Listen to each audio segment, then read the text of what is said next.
नज़्म सुने,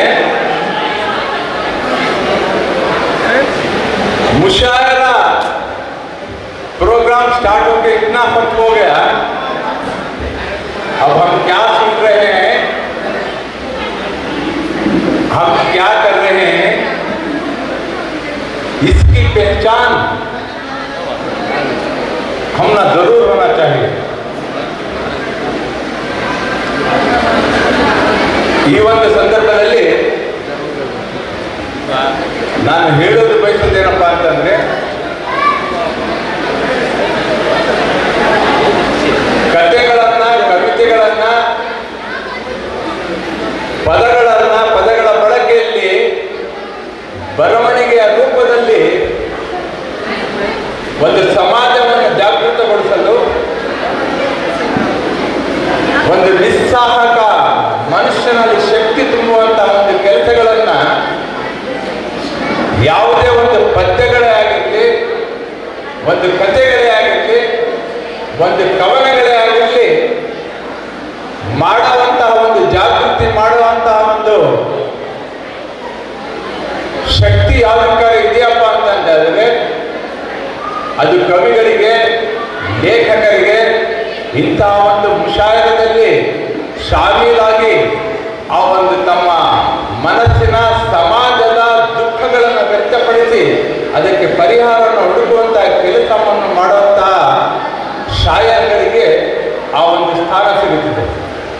ಅಂತಹ ಒಂದು ಸ್ಥಾನದ ಹುಡುಕಾಟದಲ್ಲಿ ಈಗಲ್ಲ, ಸ್ವತಂತ್ರ ಪೂರ್ವದಿಂದಲೂ ಸಹ ಸ್ವತಂತ್ರ ಬರುವುದಕ್ಕೋಸ್ಕರ ಹಿಂದೆ ನಮ್ಮ ಉರ್ದು ಶೇರ ಶಾಯರ್ಗಳ ಮುಖಾಂತರ ಜನರನ್ನು ಎಚ್ಚರಗೊಳಿಸಿ ಸ್ವತಂತ್ರದ ಹೋರಾಟದಲ್ಲಿ ಅವರನ್ನು ಯೋಧರಂತೆ ನಿಲ್ಲುವಂತ ಮಾಡಿದಂತ ಒಂದು ಶಕ್ತಿ ಅದಕ್ಕಾಗಿ ಇತ್ತಪ್ಪ ಅಂತಂದ್ರೆ ಅದು ಶಾಯರಿಗೆ ಇದ್ದಂತಹ ಒಂದು, ನಾವು ಡಾಕ್ಟರ್ ಅಲ್ಲಮ್ಮ ಇಕ್ಬಾಲ್ರವರನ್ನೇ ಆಗಿರಲಿ, ಇನ್ನಿತರ ಶೇರ ಶಾಯರ ಜೊತೆಗೆ ನಮ್ಮನ್ನು ಜಾಗೃತಗೊಳಿಸುವಂತರ ಆಗಿರುವಂತವರಿಗೆ ನಾವು ಈ ಸಂದರ್ಭದಲ್ಲಿ ಜ್ಞಾಪಕ ಮಾಡ್ಕೊಂಡು ಅದರ ಮುಖಾಂತರ ಈಗಿನ ಯುವಕರಿಗೆ ಪ್ರೋತ್ಸಾಹ ಕೊಟ್ಟು ಅವರಿಗೆ ಸಮಾಜದಲ್ಲಿ ಆಗುತ್ತಿರುವ, ಇವಾಗ ಸರ್ಕಾರದಿಂದ ಆಗುತ್ತಿರುವ ಯಾವುದೇ ಒಂದು ಕಾನೂನುಗಳೇ ಆಗಿರಲಿ, ಯಾವುದೇ ಒಂದು ನಿಬಂಧನೆಗಳೇ ಆಗಿರಲಿ, ಸಮಾಜಕ್ಕೆ ಸಮಾಜನೇ ಧಿಕ್ಕಾರ ಮಾಡುವ ಸ್ಥಿತಿಯಲ್ಲಿದ್ದರೂ ಸಹ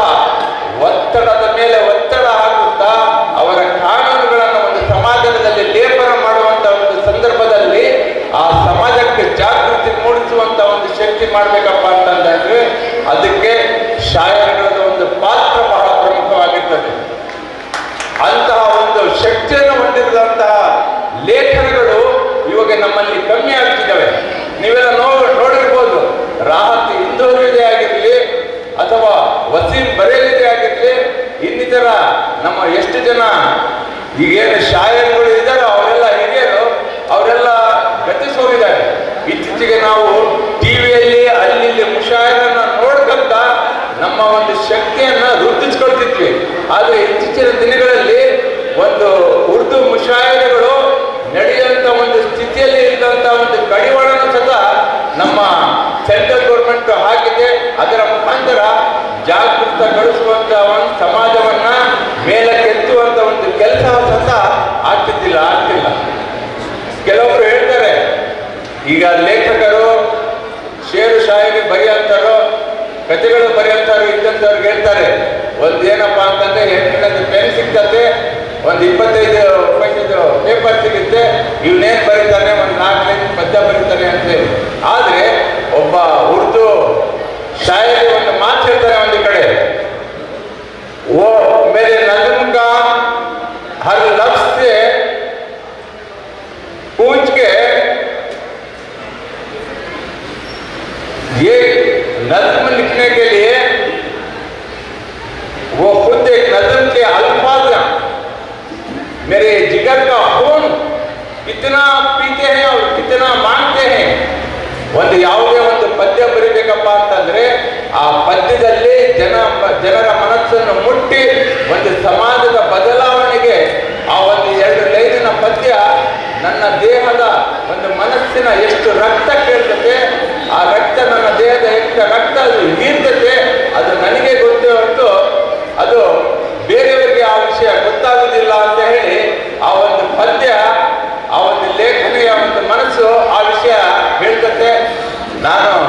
ಸಂದರ್ಭದಲ್ಲಿ ಜಾಸ್ತಿ ಮಾತಾಡೋಕ್ಕೆ ನಾನು ಇಷ್ಟಪಡಲ್ಲ. ಬೇರೆ ಅವಕಾಶ ಸಿಕ್ಕಂಥ ಸಂದರ್ಭದಲ್ಲಿ ಬೇರೆ ವಿಷಯಗಳ ಬಗ್ಗೆ ಮಾತಾಡಬಲ್ಲೆ ಅಂತೇಳಿ ನಾನು ಈ ಸಂದರ್ಭದಲ್ಲಿ ಹೇಳ್ತಾ, ಈಗ ಬೇರೆ ಊರಿಂದಲೂ ಸಹ ಒಂದು 14-16 ಶಾಯರವರು ಬಂದಿದ್ದಾರೆ. ತಮ್ಮ ಮನಸ್ಸಿನ ಒಂದು ಏನು ಕೂಗಿದೆ, ಒಂದು ಸಮಾಜದ ಅಳುಲು ಏನಿದೆ ಅದನ್ನು ಸಾರ್ವಜನಿಕವಾಗಿ ಅದನ್ನು ವ್ಯಕ್ತಪಡಿಸುತ್ತಾ ಸಮಾಜವನ್ನು ಎಚ್ಚರಗೊಳಿಸುವಂಥ ಕಾರ್ಯಕ್ರಮ ಮಾಡಬೇಕು ಅನ್ನೋ ಒಂದು ನಿಟ್ಟಿನಲ್ಲಿ ಅವರು ಅವರ ಪದ್ಯಗಳನ್ನು ಇಲ್ಲಿ ಪ್ರಸ್ತುತಪಡಿಸಲು ಬಂದಿದ್ದಾರೆ. ಅವರಿಗೆ ಸಾಧ್ಯವಾದಷ್ಟು ನಾವು ಸಮಯವನ್ನು ಕೊಡೋಣ ಅಂತೇಳಿ ಈ ಸಂದರ್ಭದಲ್ಲಿ ಹೇಳುತ್ತಾ, ಈ ಸಂದರ್ಭದಲ್ಲಿ ಉಪಸ್ಥಿತರಿದ್ದ ನಮ್ಮ ಸ್ನೇಹಿತರಾದ ಶಿವಗಂಗಾ ಬಸವರಾಜ್ ಅವರಿಗೆ ಹಾಗೂ ನಮ್ಮ ಕರ್ನಾಟಕ ಉರ್ದು ಅಕಾಡೆಮಿ ಬೆಂಗಳೂರು ಚೇರ್ಮನ್ ಆದಂತಹ ಮೌಲಾನಾ ಮುಫ್ತಿ ಮೊಹಮ್ಮದ್ ಅಲಿ ಖಾಜಿ ಅವರಿಗೆ ನನ್ನ ಹೃದಯಪೂರ್ವಕವಾದ ಒಂದು ವಂದನೆಗಳನ್ನು ಸಲ್ಲಿಸುತ್ತಾ, ಈ ಒಂದು ಶಿಕ್ಷಣ ಟ್ರಸ್ಟ್ನ ಎಲ್ಲ ಸಂಸ್ಥಾಪಕರಿಗೂ ನನ್ನ ವಂದನೆಗಳೇನಿದ್ದ, ಅದರಲ್ಲೂ ತಮಗೆ 6:30-7 ಗಂಟೆ ಅಂತ ಹೇಳಿ ಸತತವಾಗಿ 9:30ವರೆಗೂ ನಿಮ್ಮನ್ನು ನೂಕಿ ಆದರೂ ಸಹ ನೀವು ಅಷ್ಟು ಒಂದು ತಾಳ್ಮೆಯಿಂದ ಇಲ್ಲಿ ಕುಳಿತು ನಮ್ಮ ಒಂದೆರಡು ಮಾತು ಆಲಿಸಿದ್ದಕ್ಕೆ ತಮ್ಮೆಲ್ಲರಿಗೂ ವಂದಿಸುತ್ತಾ ನನ್ನ ಮಾತನ್ನು ಮುಗಿಸುತ್ತೇನೆ. ಜೈ ಹಿಂದ್, ಜೈ ಕರ್ನಾಟಕ. साहब की बातों से लगता है कि ज़बान तलवार से ज़्यादा असर रखती है। आप मुशायरे का बाकायदा आगाज़ होने जा रहा है। बिला ताक़िद मैं उससे पहले हमारे इस जलसे में शरीक होकर हमारी हिम्मत अफजाई बढ़ाने के लिए मोहतरम सिराज साहब को गुजारिश करता हूँ कि वो सामने आएँ और हमारी तहनीत कबूल करें। मोहतरम सिराज साहब एक वाइस चेयरमैन वक्फ बोर्ड दावणगेरे। इसके बाद मैं दावत देना चाहता हूँ अजमत ताज हमारे गांव के चेयरमैन को, जिनकी तहनीत मोहतरमा ताज अंजुम खानम और मुसरत खानम और सबरीन ताज करेंगे। मैं गुजारिश करता हूँ नुसरत फातिमा से कि वो आएँ और इनकी तहनीत पेश करें।